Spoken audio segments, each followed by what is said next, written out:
आज हम जानेंगे संयुक्त व्यंजन और संयुक्ताक्षर में अंतर क्या होता है। ठीक है? Yes ma'am. तो सबसे पहले हम ये समझेंगे कि संयुक्त व्यंजन का क्या मतलब है और संयुक्ताक्षर का क्या मतलब है। देखिए, दोनों में संयुक्त शब्द का प्रयोग हुआ है। ठीक है? तो पहले हम ये जानेंगे कि संयुक्त का मतलब क्या होता है। संयुक्त का मतलब होता है एक साथ, जब हम दो चीजों को जोड़ देते हैं। और यहाँ पर देखिए लिखा हुआ है व्यंजन और यहाँ पर है अक्षर।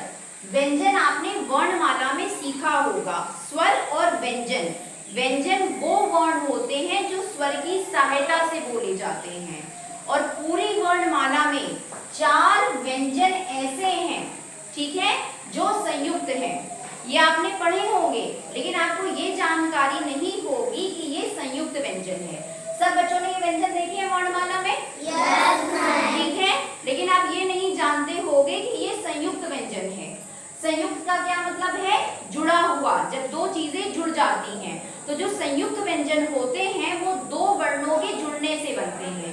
जैसे पहला है छा। छा किससे बनेगा? का और शा।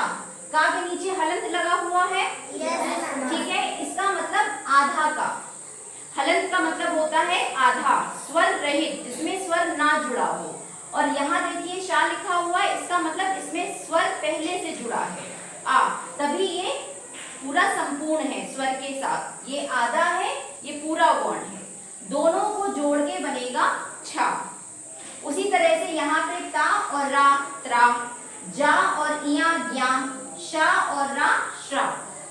आया सब बच्चों को ये समझ में? Yes ma'am. तो ये है संयुक्त व्यंजन। ये दो वर्णों को जोड़कर बन रहे हैं, जिनमें से पहला वाला स्वर रहित है और दूसरा वाला पूर्ण है। ठीक है? और यहाँ देखिए मैंने शब्द भी लिखे हैं, मैं इनको पढ़ूंगी तो आपको इसकी जानकारी हो जाएगी संयुक्त व्यंजन की।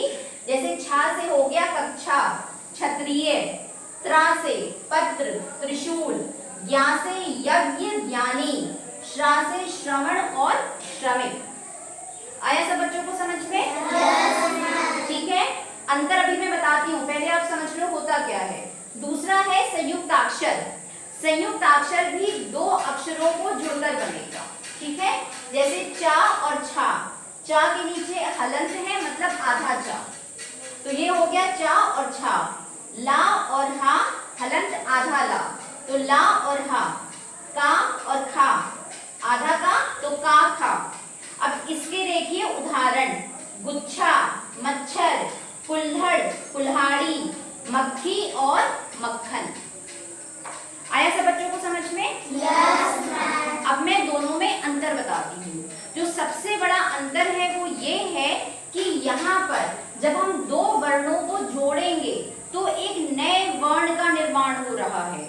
यहाँ पे ऐसा नहीं हो रहा है। यहाँ पर देखिए जब हमने दो को जोड़ा तो यहाँ पे बस चा और छा हमने लिख दिया, ला हा लिख दिया, का खा लिख दिया। ऐसे और भी हैं, हमने बस इसको जोड़ के बना दिया। लेकिन यहाँ पे हम जब दो वर्णों को जोड़ रहे हैं तो एक नया वर्ण बन रहा है। आया सब बच्चों को समझ में? Yes, तो सबसे पहला अंतर ये है दोनों में। ठीक है? दूसरा, जब हम इन दोनों को जोड़ेंगे और जब ये बनेगा संयुक्ताक्षर तो इसका प्रयोग हम शब्द निर्माण में करेंगे। ऐसे इसका प्रयोग नहीं होगा। इसका प्रयोग हम किस में करेंगे? शब्द में लगा के। जैसे देखिए गुच्छा में लगा हुआ है चा और छा, ठीक है, उसी तरह से मच्छर में देखिए लगा हुआ है ना चा और छा, ऐसे ही कुल्हड़ में है, कुल्हाड़ी में है। आया सब बच्चों को समझ में? Yes ma'am. सबको ये तो समझ में आया होगा कि संयुक्त व्यंजन और संयुक्ताक्षर होता क्या है। और जो सबसे मेन डिफरेंस है वो ये है कि इसमें एक नया वर्ण बनेगा और इसमें दो के संयोग से एक अक्षर बनेगा, जिससे हम शब्द बनाएंगे। सभी बच्चे इसको अपनी नोटबुक्स पे नोट कर लीजिए, फिर मैं आगे और बताऊंगी।